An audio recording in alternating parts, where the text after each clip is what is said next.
Well, you heard me mention Tommy Boynes, but he's not here tonight. But Cecil Mislett is. And I adore Cecil. Southern boy who has a way about telling stories. And put your seatbelts on. Mr. Mislett, would you join us, sir?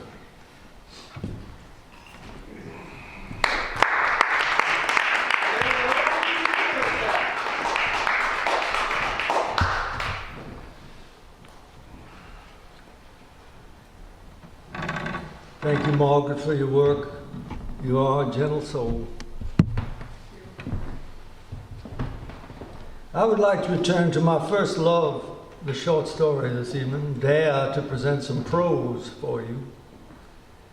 This is called A Southern Tale.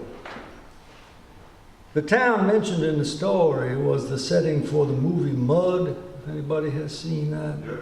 DeWitt, Arkansas. A Southern Tale. Holland Meeks, my Aunt Norma Lee's last born, wore an expression of awe, usually found in children and those afflicted, well into his 50s. After which a quizzical melancholy began to corrugate the scar tissue between his glad green eyes. In a normal person, this pinched frown might have been considered a reflection of a deep and profound concentration, as philosophers or mathematicians are apt to develop.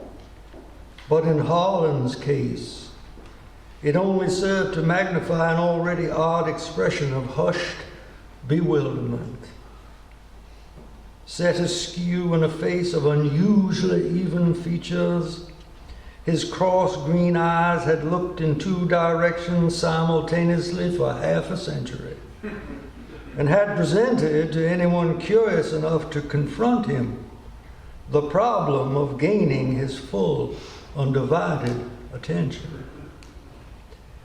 My last recollection of him, after the second operation, with his eyes fixed to focus on that singularity of which we, the normal, suffer so complacently, he is sitting alone on a wooden bench under a magnificent maple tree on the manicured grounds of the new home for the criminally insane at DeWitt, Arkansas, watching me wave goodbye and grow smaller in his repaired sight, with that institution's barred windows and red brick facade behind him. The walls of stacked new bricks, something he could count now, slowly on his fingers, like the long days between visits of people he vaguely, through a prodigious frowning effort, remembered. My Aunt Norma Lee had protected her special child for as long as she could. A child with two halves of a brain which would never quite cooperate like his eyes to make any calculated whole sense of the world. But the world has a way of getting at the odd. More than one baffled specialist trying to define such a malady had shrugged his shoulders and explained to my aunt that, like his eyes, Howland's mind seemed disjointed, that his short-lived memory, based on the different perceptions seen through two windows on opposite sides of a room, was at most a flimsy curtain to his phenomenal present, so that he could neither hold a grudge nor manage to tie his own shoelaces. In his 40s, he could be found pedaling against the wind, against the great storms which rose out of the Gulf, pedaling like a madman on his Schwinn black phantom, the fishing pole which never bore a hook, bending back in the speed.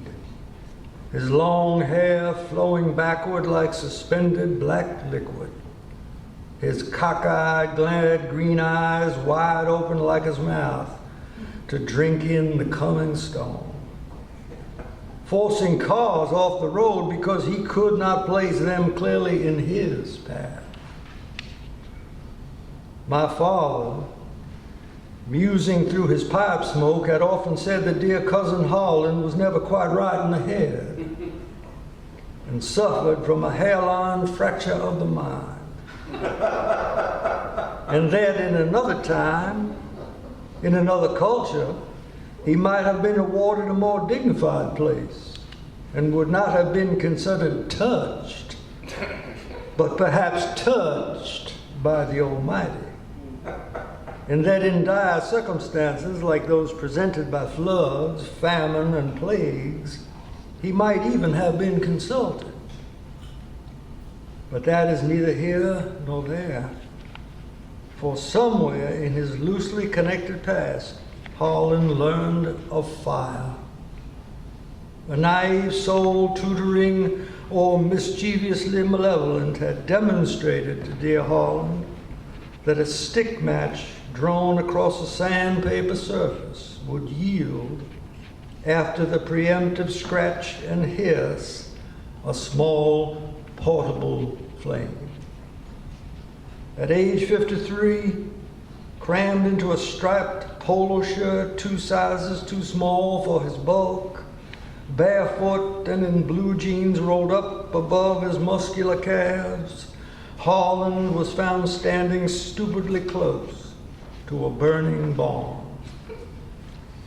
The damn idiot looked like he was trying to cook himself, Sheriff Sims testified later, in a courtroom filled with buzzing flies, slowly turning ceiling fans, all manner of stuffy jurisprudence, and a frightened, dumb as a post, highly distracted child. For most of the proceedings, Holland seemed torn between the iridescent sheen on the backs of the houseflies, which landed with haphazard regularity on the oak table at which he sat, stoop-shouldered and docile, and the slowly whirling black blades of the ceiling fans, which, though they barely stirred the stifling hot air, seemed, in their relentless revolutions, to be the most honest things in the room. When, in his silence, he could only be, not present eloquently any reason for being there at the fire, not say whether or not he had anything to do with the other mysterious barn burnings, he was considered utterly, hopelessly incompetent. After the first operation, with his eyes forced into pinpointing positions in time and place, with his world now as box-like as any of ours, he did seem somehow subtly changed. Though if I were asked at the time how, I could not have said. The great fire at DeWitt consumed fully 3/4 of the old 3-story wood frame buildings of that solemn and dismal institution. It was later reported in the DeWitt Sentinel that the fire could be seen as a soft glow on the horizon 20 miles away. A genius of an arsonist, through the use of vast lengths of kerosene-soaked clothesline rope, had arranged with meticulous care for all of the buildings to ignite simultaneously, sending the white-shirted wards of the state and their sleepy custodians into the cool November night to huddle there like awestruck children before the blaze. When I arrived, having been awakened by sirens and then a man's officious voice on the phone, I found Holland hugging a giant maple tree. The eerie light of that monstrous conflagration reflected in the chrome steel of the handcuffs. He peered from behind the tree like a child, absorbed in a game of hide and seek, wearing on his face the light of that great fire and the sheer delight of finally seeing clearly with his corrected eyes all the stark and shadowy dimensions of his midnight chaos. An impish smile, a puck-like grin, not innocent, not sinister, emerged in a face still very much like a boy's, and then dissolved back into that blank, calm mask he had worn all his waking life. But his eyes were different.